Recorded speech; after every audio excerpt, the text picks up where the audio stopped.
आप सभी का बैंक निफ्टी के एनालिसिस वीडियो में आप सभी को ट्रेडर हिंदुस्तानी पे स्वागत करते हैं। दोस्तों, आज हम लोग बैंक निफ्टी को एनालिसिस करेंगे कल की ट्रेड के लिए।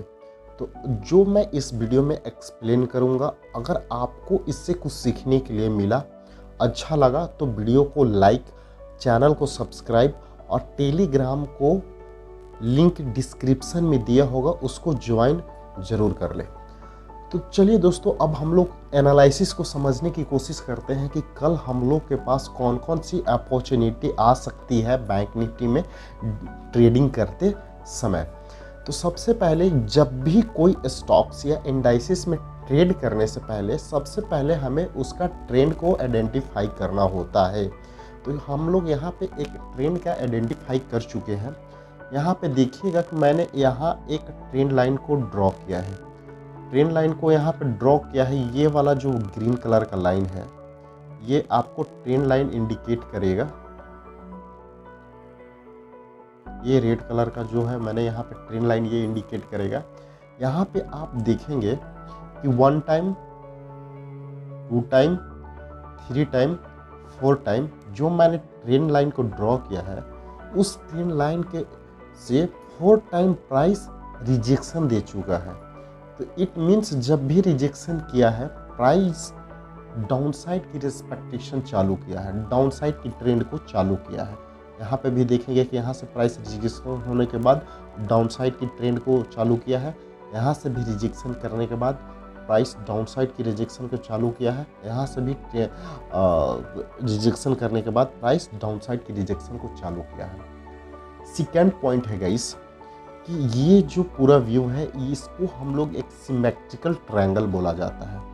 सिमेट्रिकल ट्रायंगल में क्या होता है कि हमारा जब भी कोई चार्ट में सिमेट्रिकल ट्रायंगल का फॉर्मेशन होता है, तो वहाँ पे हमारा व्यू जो होता है दो होता है, एक अपसाइड का और एक अपसाइड का और एक डाउनसाइड का। तो यहाँ पे आप देखेंगे कि जो मैंने यहाँ पे ग्रीन लाइन का एरो का निशान इंडिकेट किया है, अगर प्राइस इस एरिया पे आ करके इसको ब्रेक करता है और प्राइस यहाँ पे सस्टेन होता है, तब हमें एक अपसाइड का ट्रेंड का रिस्पेक्टेशन कर सकते हैं। अदरवाइज अगर ये प्राइस यहाँ से घूम करके ये सपोर्ट एरिया को ब्रेक करता है, तो यहाँ पे हम लोग डाउनसाइड की एक्सपेक्टेशन कर सकते हैं। ट्रेड कैसे लेंगे वो चीज़ों को हम लोग आगे एक्सप्लेन करूँगा, आगे समझेंगे। तो सबसे पहले हम यहाँ पे ये समझेंगे कि फॉर्मेशन क्या क्या होने वाले हैं, हमारे पास कौन कौन सी अपॉर्चुनिटी आ सकती है। तो सबसे पहले हम लोग यहाँ पे समझ लिए कि यहाँ से रिजेक्शन हुआ तो प्राइस डाउनसाइड की रेस्पेक्टेशन किया। अब यहाँ से मैं आप लोगों को एक ट्रेंड लाइन ड्रॉ कर यहाँ पे बताऊँगा कि प्राइस यहाँ जब रिजेक्शन करके एक यहाँ पे इस एरिया पे प्राइस हमेशा एक सपोर्ट बनाता आया है। तो आप यहाँ पे देखेंगे कि इस एरिया पे जब यहाँ से प्राइस रिजेक्शन हुआ, तो रिजेक्शन होने के बाद हमारा जो प्राइस है यहाँ पे सपोर्ट लिया। फिर यहाँ से एक अपसाइड की डायरेक्शन बनाने के बाद फिर जब उसी ट्रेंड लाइन से रिजेक्शन होता है, तो देखेंगे कि प्राइस इस सपोर्ट ब्लू लाइन का जो हॉरिजॉन्टल लाइन मैंने ड्रॉ किया है, सपोर्ट यहाँ पे आकर करके इसको सपोर्ट लिया है। आज के दिन में हम लोगों को क्या देखने के लिए मिला कि जब इस ब्लू लाइन को, जहाँ पे प्राइस प्रीवियस डे से सपोर्ट ले रहा था, उसको ब्रेक करता है, तो एक नीचे का जो सपोर्ट लाइन था वहाँ पे आकर करके प्राइस फिर से अगेन सपोर्ट लेना चालू कर दिया। अब सपोर्ट लेने के बाद आप देख सकते हैं कि इस एरिया पे आपको मैं यहाँ पे दिखाना चाहूँगा कि इस एरिया पे आपका प्राइस यहाँ पे सपोर्ट लिया है, और सपोर्ट लेने के बाद इसमें जो व्यू होगा वो अपसाइड का या डाउनसाइड का, दो व्यू होगा।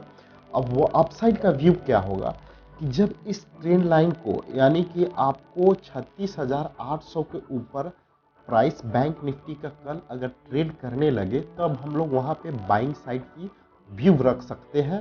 अगर बैंक निफ्टी ने 36,431, फिर से मैं रिपीट कर देता हूँ कि 36,431 को प्राइस ब्रेक करके और नीचे लोअर लो फॉर्मेशन बना करके प्राइस सस्टेन हो जाता है, तब यहाँ पे हम लोग शॉर्ट करने की अपॉर्चुनिटी ढूंढेंगे या शॉर्ट कर सकते हैं। Lower low higher high formation क्या होता है गाइस, तो मैं आप लोगों को सिंपल वे में मैं आप लोगों को यहाँ पे समझाना चाहूँगा कि हायर हाई होता है, सपोज दैट एक ये कैंडल बना, ये कैंडल ने इसकी हाई को ब्रेक कर दिया। इट मीन्स अगर इसको अगर ये ब्रेक कर दिया,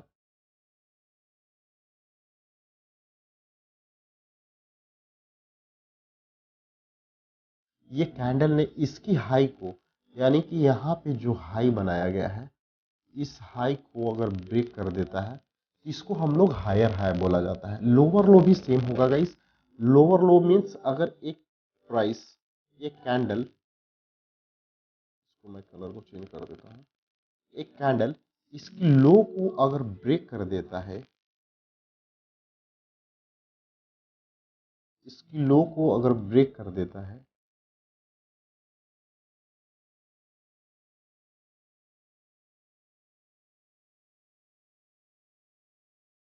सॉरी गाइस,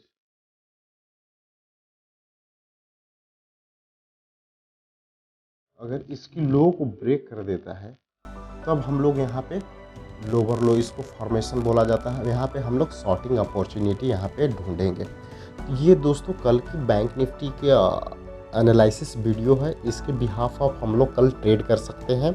फिर से मैं एक बार डिस्क्लेमर दे देता हूँ, अगर कल ट्रेड लाइन इसको ब्रेक कर करके कि प्राइस ऊपर हायर हाई बनाता है या 36,800 के ऊपर प्राइस सस्टेन होता है, तो हम लोग बाइंग साइड की जाएंगे। अगर प्राइस कल बैंक निफ्टी ने सपोर्ट एरिया को तोड़ करके 36,431 को अगर तोड़ता है और प्राइस नीचे की ओर सस्टेन करता है, यानी कि लोअर लो फॉर्मेशन बनाता है, तब हम लोग यहाँ पे सेल करने की अपॉर्चुनिटी ढूंढेंगे। सिमेट्रिकल ट्रेंगर में यही होता है, एक अपसाइड का व्यू होता है, एक सेकेंड साइड का व्यू होता है। जब दोनों व्यू आपके सामने हो तो हम लोग कंफर्मेशन के लिए वेट करेंगे। अगर बैंक निफ्टी कल इस दोनों रेंज के अंदर, ट्रेड लाइन और सपोर्ट एरिया के अंदर अगर ट्रेड करता है, तो हम लोग मार्केट को सिर्फ वॉच करेंगे। अब मैं थोड़ा सा आपको निफ्टी के बारे में एक्सप्लेन करना चाहूँगा कि कल निफ्टी में कौन कौन से व्यू हो सकते हैं ट्रेड करने के लिए गाइस। यहाँ पे अब हम लोग निफ्टी 50 के इंडेक्स चार्ट को एनालिसिस करेंगे कि निफ्टी 50 के चार्ट्स में क्या फॉर्मेशन हो रहा है। तो यहाँ पे आप देखेंगे कि निफ्टी 50 प्रीवियस सम डेज से, कुछ देर से ये एक डाउन साइड की रेंज में ट्रेड कर रहा है। तो सबसे पहले उसकी कंफर्मेशन के लिए मैंने स्टार्टिंग में ही बताया था कि किसी भी इंडेक्सेस और चार्ट को ट्रेड करने से पहले सबसे पहले उसका ट्रेंड को आइडेंटिफाई करना होता है। तो आप यहाँ पे देखेंगे कि मैंने एक ट्रेंड लाइन से इसको आइडेंटिफाई किया है। तो ये एक डाउन साइड की रेंज में ट्रेड करता हुआ नजर आ रहा है प्राइस।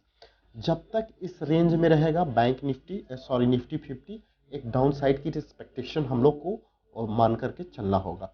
जैसे ही इस रेंज से ब्रेकआउट देता है, इस रेंज को ब्रेकआउट देता है, तब हमें एक निफ्टी में पॉजिटिव यानी कि अपसाइड के ट्रेंड देखने के लिए मिल सकता है। जब इसको ये अपर यहाँ से देखेंगे कि बैंक निफ्टी में इसको वन टाइम प्राइस को रिजेक्शन किया, रिजेक्शन करने के बाद फिर ये नीचे वाला ट्रेंड लाइन पे सपोर्ट लिया, सपोर्ट लेने के बाद फिर एक प्राइस अपसाइड की बनाया, फिर यहाँ पे रिजेक्शन देने के बाद प्राइस ने फिर यहाँ पे आकर करके सपोर्ट लिया, फिर यहाँ के एक अपसाइड में बैंक निफ्टी 50 ट्रेड करने लगा, फिर इसके ट्रेंड लाइन पे इसको रिजेक्शन मिला।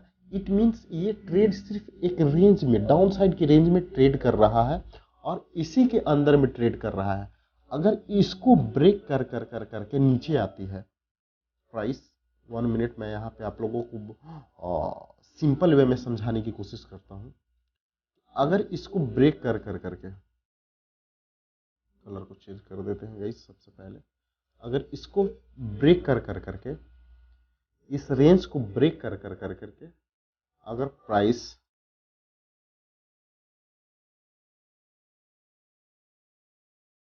अगर इस रेंज को ब्रेक कर करके प्राइस हायर हाई फॉर्मेशन बनाता है या सस्टेन करता है, तब हम लोग को निफ्टी 50 में एक बाइंग साइड की अपॉर्चुनिटी देखने के लिए मिल सकता है, हम लोग बाइंग साइड के लिए जा सकते हैं।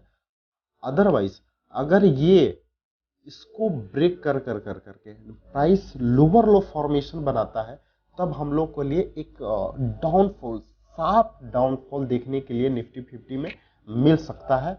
और उसमें हम लोग अपना शॉर्टिंग पोजीशन अपॉर्चुनिटी को ढूंढेंगे और शॉर्टिंग पोजीशन बनाएंगे। तो ये दोस्तों ये गाइस आप लोगों के लिए दो मैंने बैंक निफ्टी और निफ्टी 50 का एनालिसिस कर करके आप लोगों के लिए लाया है। अगर इस वीडियो को अच्छा लगा तो प्लीज़ आप लोग से रिक्वेस्ट है कि वीडियो को लाइक और चैनल को सब्सक्राइब कर करके टेलीग्राम चैनल को लिंक को जरूर फॉलो कीजिएगा गाइस। धन्यवाद। फिर मिलते हैं नेक्स्ट एनालिसिस डे पे और नेक्स्ट ट्रेडिंग डे पे। धन्यवाद।